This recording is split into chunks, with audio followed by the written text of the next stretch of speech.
What is alien? So you guys can hear rain outside in the background. This country never stops raining. Right, but anyway, hope you guys are all doing good. Here we go, Premier League predictions video for you guys here. Predicting our Premier League table. Oh boy, this is going to be difficult. I'm not looking forward to doing this. I really am not. I feel like I'm going to get slated at every single direction what I do. Because you guys know, I like to go a little bit obscure sometimes. That's what I like to do, you know. I like to put, you know, the odd teams in there, the odd predictions, and I feel like this table's going to be... Anyway, enough waffle. Let's get right into it. Okay, so we're going to kick it off with Sheffield United, who I'm going to put in the 20 position. I feel like this is probably a bit of an easy one. I feel like for most people, it's either... You know, most people are going with them or Luton. I'm going to Sheffield United because I think their transfer window has been very uninspiring. At least Luton have actually had an okay transfer window. But Sheffield United, they've signed some okay players, but nobody that massively screams out Premier League quality. They signed Larouci, who I think is a great sign from Troyes, but they signed some forward from Sweden, Traore, and then they signed some midfielder from Brøndby, who's Tunisian. Obviously, Ndai, there's the old circumstance around him. Will he be a Sheffield United player? I have absolutely no idea. But yeah, I'm going to put Sheffield United in the 20th position. Right then, so now go 19th in the league, and I think there's a lot of teams that could potentially struggle. Picking the bottom three is always very difficult because sometimes teams do surprise you, you know, about like who would have thought Leicester would have gone down last season. So I don't really know who I think is actually going to massively struggle here, but I think I am going to go with this is tough. I'm going to go with Wolves, unless if they change some things, because Wolves are in a bit of a mess off the pitch, you know, financially as well. I do think that they do have some really good players still, but still to lose Ruben Neves and lose Raul Jimenez, when the Raul Jimenez wasn't really the massive star man for them, but losing Neves is a massive hinder for them. Losing, I know Nunez being linked to moves away. Obviously losing Raul Jimenez can still be handy up top. But anyway, I'm going to go Wolves 19th. Always difficult to predict the Premier League table, but I'm going to go Wolves 19th. In the 18th spots, I'm going to go with... there's a few teams that are put in my mind immediately, obviously like Palace, Nottingham Forest, Luton.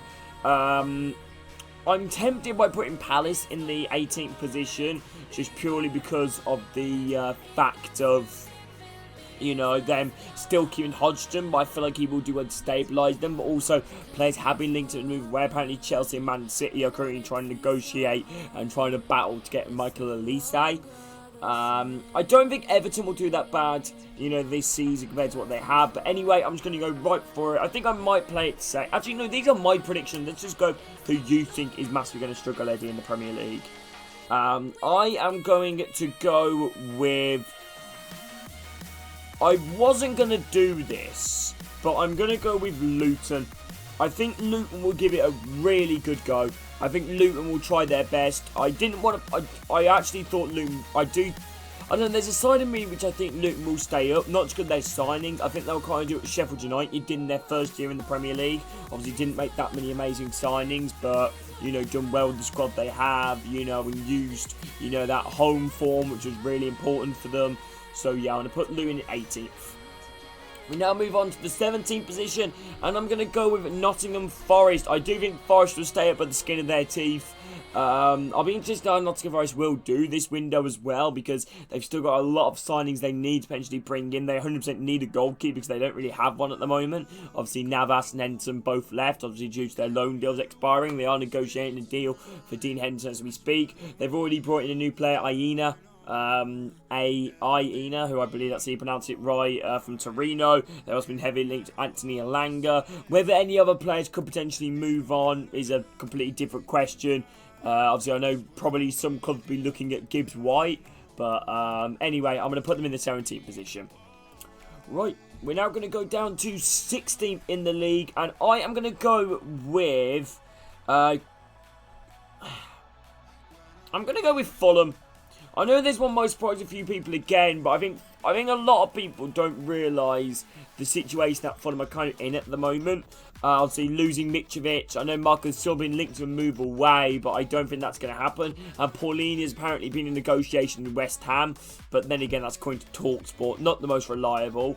But yeah, I'm going to put West Ham in 16th. I feel like it could potentially hit them this season. I do really like Fulham.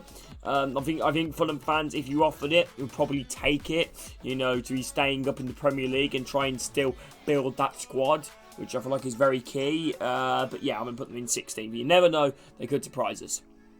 Okay, 15th in the league, I am going to go with Crystal Palace. I do think Crystal Palace, Roy Hodgson isn't the most worst appointment, but I do think that there is a need of change at Palace. You know, obviously they tried it in the year and it didn't necessarily, you know, work out for them. But then again, they still show signs of promise. They've got a good squad of players there, so I'd like to see what a new manager would do with them. I feel like they played it the safe game, Palace. Obviously, losing Zaha, I think, is going to be a massive loss for them. But yeah, I'm going to go with them in 17th, 16th, 15th. Right, in the 14th position, I'm going to go with Bournemouth. I think a lot of people will be surprised to see Bournemouth this high, but honestly, you can't deny they've had an absolutely fantastic window. And I put my neck on the line out for you guys, Bournemouth and Bournemouth fans. I've defended you guys in streams about, I think you guys have had one of the best transfer windows I think I've seen from a team which are probably one of the favourites to go down. You know, so bringing in Kekeres, I think an amazing signing. Justin Kluivert, great signing Traore in a permanent, great deal. Obviously keeping Neto by extending his contract is a fantastic bit of business. You know, and obviously that Ukrainian centre last season, he was really good for them. Zabrini, I think his name was. But anyway, yeah, I'm going to put them in the 14th position. Right, we now move down to 13th, and I think this is where I'm going to put Burnley. I think Burnley will do really well in the Premier League this season. I do feel that they'll do a lot better than what people will probably expect them to do. Because in my opinion anyway, they have the ability to already play Premier League football, and they've done that in the Championship. They played some of the best football I have seen in the Championship, probably since Marco Silva, you know, Fulham, and yeah, they're an incredible team playing some absolutely great brand of football. And I think they've got some really great players, obviously making a very interesting transfer window so far, signing a Switzerland striker and Trafford in there, you know, preparing for the future. I think Burnley do actually really have a good future ahead of them. Right, next one we're going to move down to 12th, and I think this is where I'm going to put West Ham. I think obviously losing Declan Rice is a bit of a massive loss for them. I do think losing Declan Rice is a massive loss for them. I feel that could potentially hinder them. However, they have been in talks with a lot of high-profile players, like I mentioned earlier, João Paulinho. There was been linked to Denis Zakaria, Luis Felipe from Real Betis. And I do think they have a good squad there. I think winning the Conference League, I think is a massive achievement for them, and I feel like that could potentially motivate them to go on and potentially have a good season in the Europa League and in the Premier League. So, yeah, 12th position. Okay, we're now going to go with 11th is Everton. I know a lot of people probably going, why Eddie Everton? But hold up, Sean Dyche, they're not going to score many, but they're not going to concede many. They have had a pretty good window so far in terms of bringing in Dan Juma, which is an incredible signing for Everton. They've always been heavily linked to this Almira striker. I think his name's Traore or El Torre or something like that. Right, but anyway, I'm going to go with Everton in 11th. You know, let me know your thoughts on this. Okay, now we're going to end it off on the 10th position in the league, and you just look at all these and you're like, what do I do now? Where do I put these guys? Brentford is going to be the team I'm going to put in 10th. I think obviously losing you know, David Raya. Well, they haven't lost David Raya. I think David Raya will definitely move on from Brentford. I think making some really good signings so far. I think Flecken, Nathaniel Collins, and I think some South Korean forward called Jim. Yeah, I think it's a really good window for them so far. That team might stimulate me a little bit. Right, but yeah, so 13th, 14th, 11th, oh no, 13, 12, 11, 10. Okay, now we on to the final position as we now move in towards, you know, obviously the top 10. 9th. Out of all of these teams here, who do I think is going to get that 9th spot? I hate this, man. Like, you just look at it, you're like, what? Right, you look at it and you're like, what? I'm gonna go with Brighton. I'm gonna go with Brighton. I think I don't know whether Brighton is a good team to put there. I feel like 9th is still a pretty good position for Brighton. I think they have had a very good last season, the last good few years. A lot of players being linked to moves away from them. Obviously, I know Caicedo has been heavily linked to leave. Same with, obviously, Brighton want to sign Levy Colwill after losing him, you know, on the loan deal that expired last season when he was on loan from Chelsea. Could be a little bit, you know, of an L, really. There's also somebody else who they've lost, but I can't remember now off the top of my head. But anyway, Brighton have had a very good past few years, so I feel like putting Brighton in 9th is a very, very good position for them. And they play some really good football. I think De Zerbi had a great season last season. So, yeah, I'd like to see how he's going to do. Anyway, we now move on to the 8th spot, and I'm going to go with Villa in 8th. I think Villa have obviously had an amazing transfer window. You know, Pau Torres, Diaby, Yuri Tillemans, great window so far. Not losing too much players. Jacob Ramsey has been linked to moves away, you know, but I can't see him leaving Villa. But he is definitely still a bit of a worry if Villa do lose him. Obviously, there was the Emi Martinez situation a few months back about him and Unai Emery not getting on. But I don't think he will leave either, Emi Martinez. I'd be surprised if he would leave anyway. And obviously they now got Diego Carlos back really as well after him suffering a really bad injury start of last season. But yeah, I'm going to put Villa 8th. I feel like this is fair. I didn't actually use their new badge. I've still got their old one. But yeah, I'm going to go with Villa in 8th. Okay, we now move on down to 7th in the league. And I'm going to go with...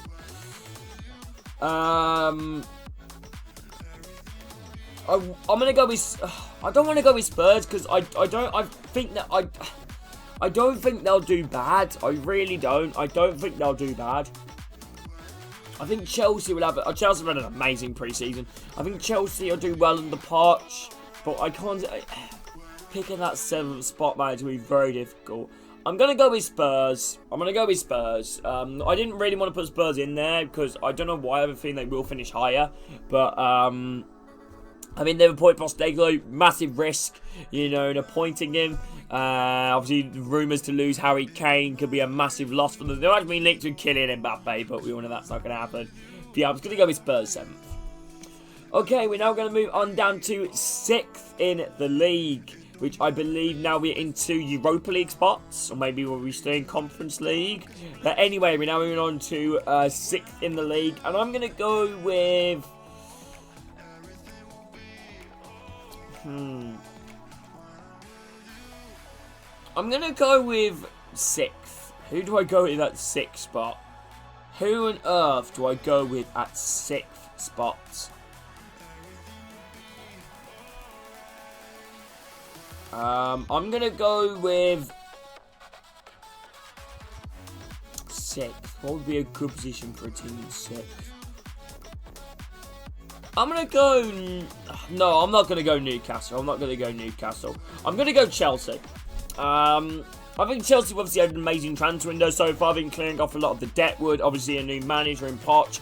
I really do think Chelsea have a very good window. And I think they will potentially do better. And I do feel like this year will be the tightest between, you know, the top 4. You know, I feel like it will go down to the final game of the season. But, yeah, I feel like Chelsea have had a great window. Nicholas Jackson, bringing in, they've also brought in loads of other players.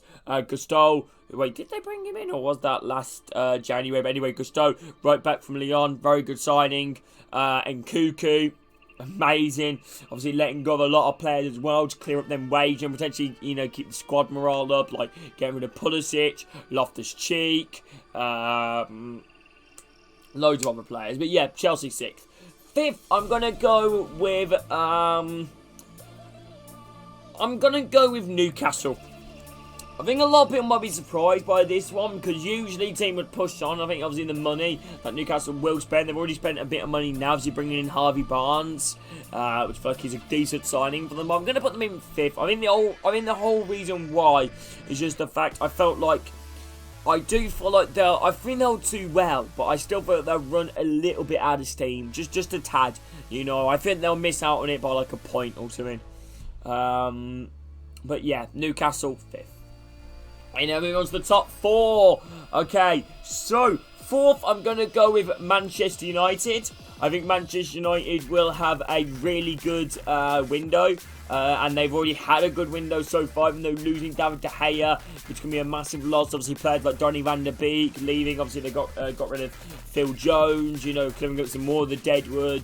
But yeah, I'm going to put him in 4th, but I'm going to put them in 4th as getting rid of Twinzabi as well, Mengi, Ethan Laird, you know, obviously not massive first team players, Manchester United, but I'm going to put them in 4th. I feel like that's fair. I think Man United fans will still take that as long as they build. Maybe they'll hope for a trophy as well this season. But yeah, I'm going to put Man United in 4th. In 3rd, I'm going to go with Liverpool. I think Liverpool could still be in a massive transition phase. They've made a lot of signings. Liverpool, obviously, McAllister. Who's the other one they've signed? McAllister, and they've signed another midfielder. It's going to kind of annoy me now if I don't remember who it is. Who is it? Who have they signed? Szoboszlai. There we go, Szoboszlai, who hopefully name I am pronouncing that right. But yeah, I'm going to go with them in 3rd. I think obviously losing quite a few players as well that's linked away, like Fabinho. Apparently he's off to Al Ittihad. Obviously Salah has been linked to move away to Saudi Arabia, but I can't see that happening whatsoever. Who else? Bobby Firmino obviously leaving after his contract expiring, losing Milner, potentially Henderson as well. So I'll be interested how Liverpool do this season. 2nd, you know what? It wouldn't be a prediction video without an outrageous one. Manchester City, Arsenal. I don't want to go with the same everybody else. I know. I don't want to go with the same as everyone else. I want Arsenal to win the league. I want something different. I don't want the Premier League to be still looked at as a farmers' league. I don't want Man City to win it again. But then again, I really do like Man City. And I feel that this squad they've built, the manager they've got, they're the best squad and the best manager and the best facilities, the best stadium in the world, potentially. You know, they're a phenomenal team, City. But Arsenal are really pushing for it this window. I think we can all see that. Rice, 105 million. Timber, like 45 million. There's Kai Havertz, what was he, like 40 million as well. You know, they really are trying to push for it. They really are, which, fair play to them. Let me know you guys' thoughts in the comments. A few of you guys will laugh now, but hey, well, that's my prediction video. Hope you guys enjoy. Take care, everybody. Have a great day. Remember, do drop a like, subscribe. That'd be appreciated.